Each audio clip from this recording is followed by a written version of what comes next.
La violence de l'impact et les maigres restes du véhicule juste avant l'explosion. La police technique et scientifique est arrivée depuis la France, un travail de fourmi pour tenter d'établir des pistes. La façade de l'ambassade la voici, criblée d'impact, le lieu est inutilisable. Aux alentours, les maisons aussi sont touchées. Ici, un blessé à déplorer. Tous les objets ont été déplacés à cause de l'explosion.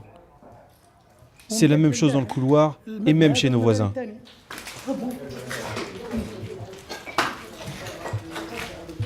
Regardez la cuisine, voilà ce qu'il reste.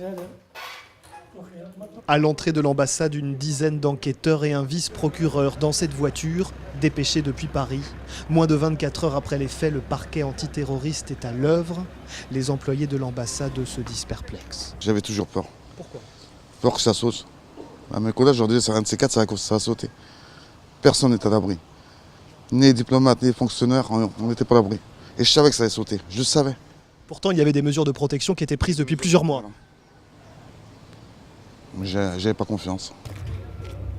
Les autorités libyennes et françaises évoquent chacune un acte terroriste dans un pays, la Libye, où les questions de sécurité se dégradent depuis la chute de Kadhafi, notamment avec plusieurs missions diplomatiques qui ont déjà été la cible d'attaques.